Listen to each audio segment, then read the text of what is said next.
प्रदेश कांग्रेस अध्यक्ष दीपक बैज कहिन की रायपुर दक्षिण उपचुनाव में कांग्रेस के युवा प्रत्याशी ला मिलत है भारी समर्थन। भाजपा प्रत्याशी के पिछले कार्यकाल की नाकामी से कांग्रेस ला हो ही फायदा। दक्षिण विधानसभा उपचुनाव के प्रचार प्रसार की आज अंतिम देरी से आज शाम से ही प्रचार प्रसार पूरी तरह से समाप्त होगी। इसके बाद नेता मन जनसंपर्क के जरिए ही मतदाता मन से संपर्क कर ही इस संबंध में प्रदेश कांग्रेस अध्यक्ष दीपक बैज पत्रकार वार्ता में कही कि भारतीय जनता पार्टी के कामकाज से जनता काफी नाराज है और भारतीय जनता पार्टी कमजोर प्रशासन और कानून व्यवस्था के ऊपर निगरानी रखे में बुरी तरह से नाकाम साबित हुए है। दीपक बैज की भी कहना रही कि उपचुनाव कांग्रेस काफी प्रतिष्ठापूर्ण ढंग से लड़त है। एक स्थिति युवा सक्रिय कार्यकर्ता ला टिकट देकर के यहाँ से चुनाव लड़वाए जाते। दीपक बैज भाजपा के ऊपर आरोप लगाइन कि पार्टी के अंदर बिखराव और गुटबाजी है, इला छुपाए बर ही सुनी सोनी ला टिकट दे गए है। बिल्कुल भी नहीं।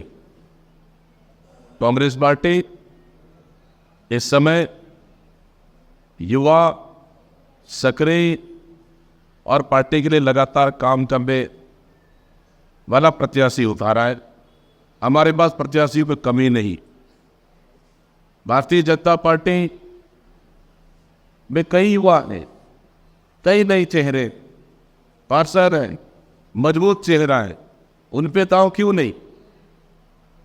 जो जिनकी टिकट निष्क्रियता की वजह से लोकसभा में कटा, आखिर रिजवान अग्रवाल जी की क्या मजबूरी है कि उसको लड़ाना चाहते हैं? मतलब आप समझ जाइए कि भारतीय जनता पार्टी में युवाओं का और नए चेहरों